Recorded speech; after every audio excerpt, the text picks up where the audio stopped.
السلام علیکم ورحمۃ اللہ وبرکاتہ۔ عزیز طلباء و طالبات، امید کرتے ہیں آپ خیریت و عافیت سے ہوں گے۔ کل ہم نے سبق نمبر 9 فقیر کا پہلا حصہ پڑھا تھا۔ آج انشاءاللہ ہم اس کا دوسرے حصے کی طرف ہم آتے ہیں، آگے بڑھتے ہیں۔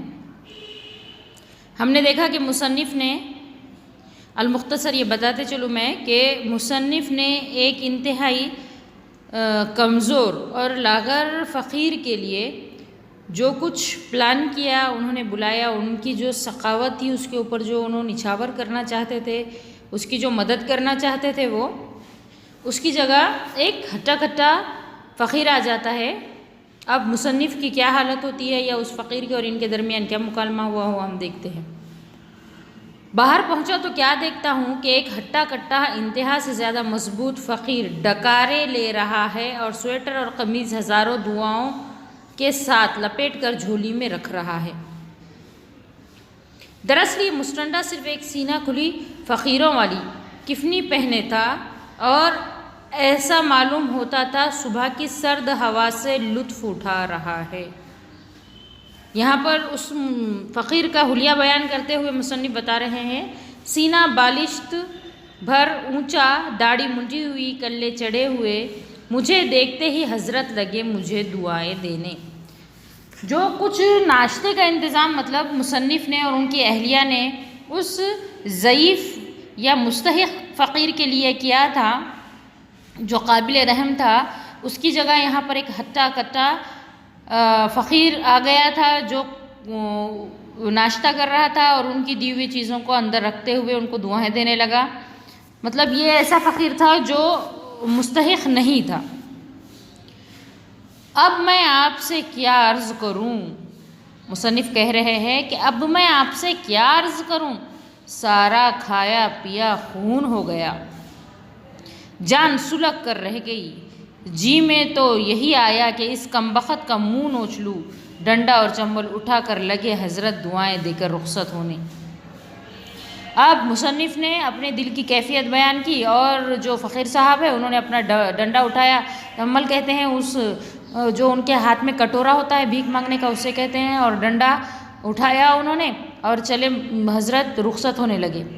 دعاؤں میں مبالغے سے میری اور بھی جان جلی۔ جب فقیر نے دعاؤں میں مبالغہ کیا اس مستنڈے فقیر نے، تو مصنف اور بھی زیادہ ان کی مطلب جان چل گئی، وہ چڑ گئے اس پر۔ اتنے میں خانم نے بھی جھانک کر دیکھا، اتنے میں ان کی اہلیہ نے بھی جھانک کر دیکھا، وہاں بھی یہی حال ہوا۔ یعنی جس طرح مصنف کو یہ بات گرا گزری، اسی طرح ان کے اہلیہ بھی اس بات سے کچھ زیادہ متفق نہیں رہی، وہ بھی چڑھنے لگی کہ ہم نے کس کو بلایا تھا اور یہ کون آ گیا۔ اب بتائیے کیا کیا جا سکتا تھا۔ میں اسی شیش و پنج میں تھا کہ میرے ایک دوست بھی آ گئے۔ سوچ و وچار، شیش و پنج یعنی سوچ و وچار میں تھا، سوچ و فکر میں تھا کہ اب میں کیا کروں، کہ اتنے میں ان کے دوست مصنف کے آ گئے۔ میں نے 2 لفظوں میں فقیر کی ستم آرائی بیان کی، یعنی تھوڑی دیر میں ہی بتا دیا میرے دوست کو کہ میں اصل میں بلانا کس کو چاہ رہا تھا، یہ آ گیا، یہ آ کر یہ ایسی ایسی حرکت کرنے لگا۔ پھر فقیر سے کہا، اب مصنف فقیر سے مخاطب ہوتے ہیں کہ اتنے موتے تگڑے ہو کر بھیک مانگتے ہو، بڑے شرم کی بات ہے۔ فقیر دیکھیے، اس کے جواب میں فقیر صاحب نے اپنے پیدائشی حقوق سے دستبرداری سے معذوری ظاہر کی، اور اب میں یہ سوچنے لگا کہ کیا یہ ممکن ہے کہ اس بدتمیز سے کم از کم سویٹر اور قمیض ہی واپس چھین لوں۔ اب جب مصنف نے ان سے کہا کہ اتنے ہٹے کھٹے ہو کر تم بھیک مانگتے ہو، تمہیں شرم نہیں آتی، تو یہاں پر جو فقیر ہے انہوں نے کہا کہ یہ تو ہمارا خاندانی پیشہ ہے، یہ ہم آج سے تھوڑی کرتے ہیں، یہ تو ہمارا خاندانی پیشہ ہے، یہ تو ہم کئی سالوں سے کرتے ہیں، ہمارے آبا و اجداد یہی کیا کرتے تھے۔ اب مصنف کو بہت برا لگا، اس نے کیا کہا کہ یہ جو بدتمیز ہے اس سے کم از کم میں سویٹر اور قمیض تو واپس لے لوں، کیونکہ یہ بالکل اس کا مستحق نہیں ہے۔ میرے دوست نے کہا یہ مناسب نہیں ہے، مگر حضرت وہ کسی نے کہا ہے درد اس سے پوچھئے جس کے جگر میں ٹھیس ہو، یعنی درد اس سے پوچھئے، اس کا احساس، اس کا درد اسی کو معلوم ہوتا ہے جس کو تکلیف ہوئی۔ اس مصرے کا یہ مطلب آتا ہے یہاں پر۔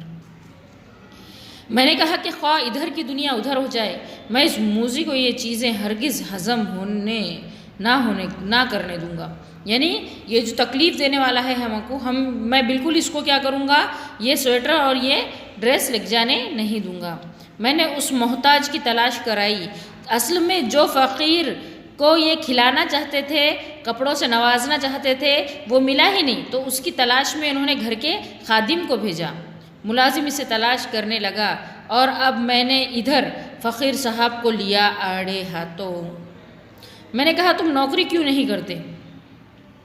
وہ کچھ جل کر بولا آپ ہی رکھ لیجئے، کیونکہ اس کو فقیری کا پیشہ ہی پسند تھا نا، وہ مجبور نہیں تھا. اگر وہ مجبور ہوتا تو ایک دم آہستگی سے یہ گزارش کرتے ہوئے کہتا کہ ہاں مجھ کو مل نہیں رہی ہے یا میں مجبور ہوں. یہ ایسا تھا کہ انہوں نے اپنا خاندانی پیشہ اس کو بنا لیا تھا.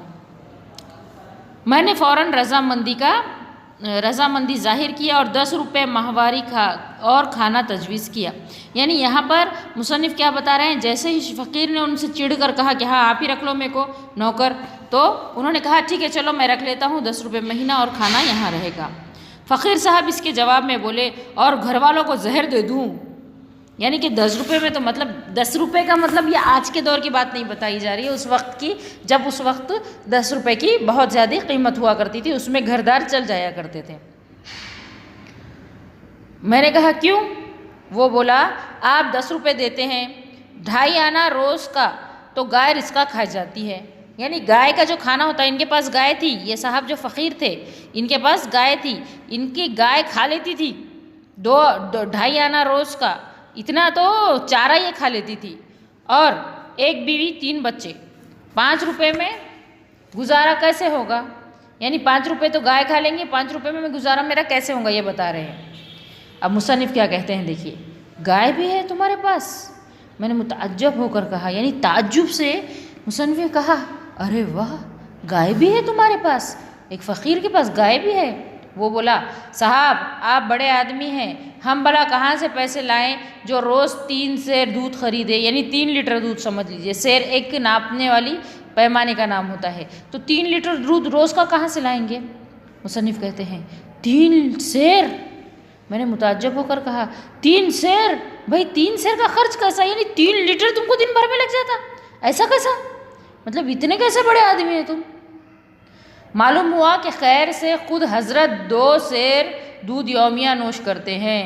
یعنی معلوم یہ ہوا کہ یہ جو حضرت تھے انہوں نے روز 2 لیٹر دودھ تو یہ بیچارہ ہی پی لیتا تھا فقیر. میں پھر تنخواہ کے سوال پر آیا تو اسرت کی شکایت کرتے ہوئے 30 روپے ماہواری کا خرچ گھر کا بتایا اور قائل ہو کر کہا اگر کم و بیش کسی روزگار میں اتنی کمائی ہو جائے کہ تنگی تراشی سے بھی گھر کا خرچ چل جائے تو فقیری چھوڑنے کو ابھی بھی تیار ہوں.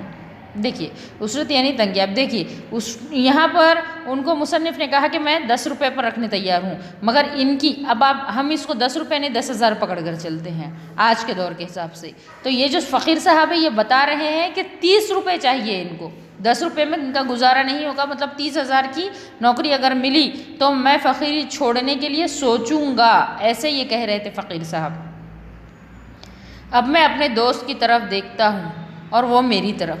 پھر معلوم ہوا کہ حضرت دوپہر کے قیلولے کے سخت عادی ہیں، یعنی ان کی عادتیں اب معلوم پڑ رہی ہے. جو فقیر صاحب ہے یہ دوپہر کا کھانا کھانے کے بعد قیلولہ کرتے ہیں، یعنی آرام کرتے ہیں، اور وہ سخت عادی ہے اس چیز کے، یعنی وہ دوپہر میں آرام کیے بنا رہ ہی نہیں سکتے، اور کسی صورت بھی دوپہر میں تو کام کر ہی نہیں سکتے. ویسے ہر طرح کوئی پیشہ دھندہ نوکری غرض جو بھی بتاؤ اس کے لیے حاضر ہیں. اب آپ ہی بتائیے میں اس موذی کو کیا جواب دیتا؟ میرا وہ حال ہے کہ میرے پہ 100 دور رہے. یہاں پر ایک مطلب یہ محاورے کے طور پر آتا ہے کہ مصیبت پر مزید مصیبت نازل پڑنا. اتنے میں ملازم آیا، باوجود سخت تلاش کے وہ محتاج نہ ملا. اگر میرے دوست نہ ہوتے تو غالباً میں اس موذی سے ضرور کپڑے چھین لیتا، مگر میں نے اور ترکیب سوچی. میں نے قطعی طور پر فقیر صاحب سے کہا کہ میں تمہیں اس حرام خوری کی سزا دیے بغیر ہرگز نہ جانے دوں گا. 50 دفعہ کارڈ پکڑ کر اٹھک بیٹھو اور خبردار جو پھر کبھی اس طرف کا رخ کیا. مصنف کو بہت غصہ آیا، یعنی وہ ایک تو محتاج وہ ملا نہیں، اور یہ جو ہے وہ بڑی بڑی باتیں کر رہا ہے اور ڈٹ کر ان کا ہی مقابلہ کر رہا ہے۔ مصنف نے ان کو کہا کہ تم نے جو حرام خوری کی، یعنی جو تمہارا رزق نہیں تھا پھر بھی تم نے کھا لیا بغیر پوچھے، اور یہ ساری چیزیں بغیر مستحق ہوئے تم ہضم کرنے کی کوشش کر رہے ہو، اس کی سزا میں تم کو دوں گا، آپ 50 بار اٹھک بیٹھک کرو۔ فقیر نے غصے کے شعلے میری آنکھوں میں دیکھے، یعنی کہ میں کتنا غصے میں آ گیا تھا، تیش میں آ گیا تھا۔ ممکن ہے کہ یہی سوچا ہو کہ سویٹر اور قمیص دونوں بالکل ثابت ہیں، سودا پھر بھی برا نہیں۔ نہایت ہی خاموشی سے اور سادگی سے آپ نے اپنا ڈنڈا اور پیالہ ایک طرف رکھا، جھولی اور مالا اتار دی۔ اب یہ حضرت ایک ہنکار کے ساتھ بڑے زور سے ہونہا کر کے بغیر کان پکڑے ہوئے پہلوانوں کی طرح سپاٹے کے ساتھ پاؤں سرکا کر بیٹھک لگانے لگے۔ یعنی دیکھیے یہاں پر کیا بتا رہا ہے کہ انہوں نے کیا، مصنف نے یہ سوچا تھا کہ جب میں اس کی اتنی بے عزتی کروں گا یا ایسے کروں گا تو یہ مجھ کو سویٹر اور کپڑے جو ہے وہ واپس دے دیں گے۔ نہ قمیص دیا اس نے، نہ سویٹر دیا، اس نے کیا کیا، اس کو دبا کر رکھ لیا۔ اور ایک جس طرح کا ایک پہلوان ہوتا ہے، جیسے وہ اٹھک بیٹھک کرتا ہے، ورزش کرتا ہے، جس طرح یہ بغیر کان پکڑے لگے اٹھک بیٹھک کرنے۔ بدتمیز، بیہودہ، میں نے جل کر کہا، یاد رکھو تمہیں پولیس میں دے دوں گا۔ کان پکڑ کر سیدھی طرح اٹھو بیٹھو۔ 2 دفعہ ان کو میں نے کان پکڑوا کر اٹھنا بیٹھنا بتایا اور یہ حضرت سزا بھگتنے میں مشغول ہو گئے۔ یہ حضرت میری پشت کی طرف تھے، یعنی میرے پیچھے تھے۔ ہم دونوں دوست فقیر کو برا بھلا کہنے میں مشغول ہوئے۔ ایک دم سے مجھے خیال آیا کہ کان پکڑائی غالباً 50 دفعہ ہو چکی۔ مڑ کر میں نے دیکھا تو عسرت کے ساتھ جاری تھی، یعنی تیز رفتاری کے ساتھ کر رہا تھا وہ، آرام سے، جلدی جلدی۔ میں نے پوچھا تو وہ بولا کہ 110 دفعہ کی۔ مصنف کو ہو رہا تھا خیال کہ غالباً 50 دفعہ ہو گئی تھی، مگر یہ جلدی جلدی یعنی نہایت ورزش کے طور پر کر رہا تھا اور 110 دفعہ ہو گئی تھی۔ میں نے کہا بس بس اب جاؤ، میں تو 50 دفعہ کہا تھا، زیادہ کیوں کی؟ وہ بولا صاحب 500 بیٹھکیں روز لگاتا ہوں۔ میں نے سوچا کہ اب بار بار کون کرتا پھرے، لاؤ یہیں پورا کر لوں۔ ارے میں نے اس کمبخت کو اوپر سے نیچے تک غور سے دیکھا، کیا تو پہلوانی کرتا ہے؟ واللہ میں نے گویا اب اس کو غور سے دیکھا، کان ٹوٹے ہوئے، سینہ اور شانہ اور پیٹے خوب کثرتی بدن۔ جواب دیتے ویسے نہیں کہتا، شہر کے جس پٹھے سے چاہے لڑا لیجیے۔ یعنی یہ اصل میں پہلوانی کرتا تھا، یہ پہلوان تھا۔ میں نے کہا کمبخت، جی میں تو یہی آتا ہے کہ تیرا اور اپنا سر ملا کر ٹکرا لوں، نکل یہاں سے۔ جلدی جلدی اس نے اپنی جھولی وغیرہ اٹھائی اور سینکڑوں دعائیں دیتا ہوا چلا گیا۔ دیکھیے یہاں پر یہ فقیر کی ایک کیفیت بیان کی گئی تھی، بتائی گئی تھی کہ اصل میں فقیر کس طرح کے ہوتے ہیں۔ تو ہمیں بھی یاد رکھیے جو مستحق لوگ ہیں، جو سچ مچ مستحق ہے، جن کی مدد کرنا ہمارے اوپر فرض قرار دیا گیا ہے، یعنی ایسے بھوکوں کو کھانا کھلانا جو ہمیں بتایا گیا ہے، تو ہم ویسے ہی لوگوں کی مدد کریں۔ ہم ایسے لوگوں کی بالکل مدد نہ کریں جنہوں نے فقیری کو یا کسی کے سامنے ہاتھ پھیلانے کو اپنا پیشہ بنا لیا ہو۔ ایسے لوگوں سے پرہیز کریں اور ایسے لوگوں سے دور رہیں۔ چلیے انشاءاللہ ہم اگلے ویڈیو کے ساتھ پھر ملتے ہیں۔ اللہ حافظ۔